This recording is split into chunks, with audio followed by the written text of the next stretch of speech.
လီယိုနယ်မက်ဆီကကမ္ဘာအကောင်ဆုံးကစားသမားတဦးဖြစ်ပေမဲ့သူ့ရဲ့ PSG ကစားသမားဘဝဖြတ်သန်းမှုကတော့ပါခင်လာမှုခဲ့ပါဘူးပရိသတ်တွေများကြီးစိတ်ဝင်စားခဲ့ကြတဲ့ဘာကြောင့်ထွက်ခွာသွားရတာလဲဆိုတဲ့စိတ်ဝင်စားဖွယ်အချက်တွေကိုပြပြသွားမှာဖြစ်ပါတယ်အားလုံးပဲမင်္ဂလာပါခင်ဗျာခွက်တဲ့ဘာမီကနေပြီးတော့ပြန်လည်ကြိုဆိုလိုက်ပါတယ်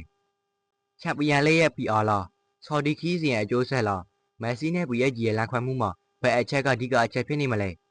ကမ္ဘာဖလားကိုယူပေးထားတဲ့ကစားသမားတယောက်ကိုကိုယ့်အိမ်ခွေးမှာတင်လှောင်ပြောက်ခဲ့ကြတဲ့အပေါ်ရောဘောလုံးပရိသတ်တယောက်အနေနဲ့ဘယ်လိုမြင်ကြလဲမက်ဆီနေရာမှာသာတင်ဆိုရင်ရောပရိသတ်တွေရဲ့လှောင်ပြောက်မှုကိုဆက်သိခံပြီးပါရီမှာဆက်နေမှာလားထွက်ခွာမှာလား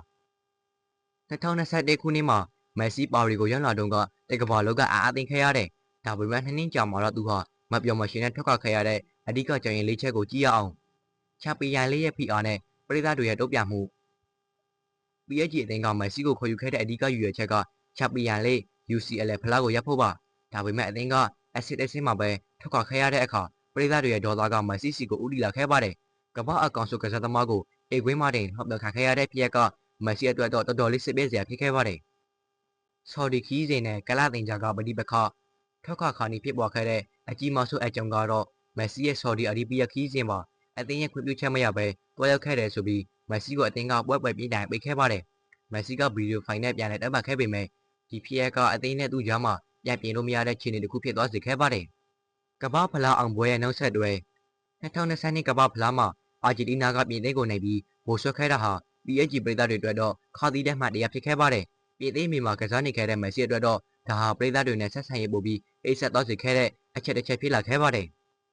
ပျော်ရွှင်မှုနဲ့မိသားစုဘဝကိုဦးစားပေးခြင်းမက်ဆီကနောက်ပိုင်းအင်တာဗျူးတစ်ခုမှာပါရီမှာကိုလွန်ခဲ့တဲ့2နှစ်တာဟာကျွန်တော်အတွက်တော့မပျော်ရွှင်ခဲ့ဘူးလို့ပွဲလင်းပြောဆိုခဲ့ပါတယ်မိသားစုနဲ့အတူအေးအေးချမ်းချမ်းနေတဲ့ချင်းတာ PR တွေကြားကရုပ်ထွက်ချင်တာကြောင့်ပဲဥရောပကလာအင်ကြီးတွေကိုညှိပိုက်ခဲ့ပြီးအမေရိကန်ကအင်တာမိုင်ယာမီကိုပြောင်းရွှေ့ဖို့ဆွဲပြခဲ့တာဖြစ်ပါတယ်ရှင်းရှင်းပြောရင်မက်ဆီက PSG ကနေထွက်သွားတာဟာငွေကြေးကြောင့်မဟုတ်ဘဲနဲ့စိတ်ပျော်ရွှင်မှုနဲ့လေးစားမှုကိုရှောင်ဖွေဖို့အတွက်ပဲဖြစ်ပါတယ်ကမ္ဘာအကောင်ဆုံးကစားသမားဖြစ်ပေမဲ့ပျော်ရွှင်မှုမရှိတဲ့နေရာမှာဆက်မနေပဲထွက်ခွာခဲ့တဲ့မက်ဆီပါရီကပရိသတ်တွေရဲ့လှောင်ပြောင်မှုနဲ့အသင်းရဲ့ PR တွေကြားမှာမက်ဆီရဲ့ဆိုပြချက်ကမှားကန်တယ်လို့ထင်ပါသလားမက်ဆီအတွက် PSG ကာလာဟာအောင်မြင်မှုလို့ပြောလို့ရမလားဒါမှမဟုတ်မှားယွင်းတဲ့ရွေးချယ်မှုလို့ပြောလို့ရမလားကွန်မိုင်ယာအောက်မှာဆွေးနွေးတော့ပေးကြပါဦးနော်မက်ဆီနဲ့ PSG အိမ်မဆိုတခုရင်ဆိုတာလားပါရီမီမှာမက်ဆီရဲ့ကစားသမားဘွားကိုတိတ်ကနေ10ထိ rating ပေးရမယ်ဆိုရင်တင်တို့ဘယ်လောက်ထိပေးကြမလဲမက်ဆီထွက်ခွာသွားတာက PSG အတွက်ဆိုရှယ်မှုလို့ထင်ပါသလားကွန်မိုင်ယာအောက်မှာ rating ပေးခဲ့ကြပါဦး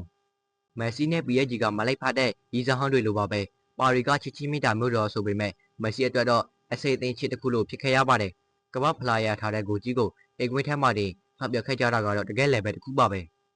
မက်ဆီကလည်းမိန်းတို့ကဒီလိုလာရတယ်ဆိုပြီးဆော်ဒီကိုအလဲသွားပြလိုက်တာကတော့တက်ကွဲနေတဲ့ကြားကခီးထွက်ပြတဲ့ပုံစံမျိုးပေါ့အခုတော့မက်ဆီကအမေရိကန်မှာဗီဇာစာအပန်းဖြစ်ပြီးပြောနေတဲ့အချိန်မှာ PSG ကတော့ချန်ပီယံလေးနဲ့ဝေးမြဲဝေးဆဲပါပဲ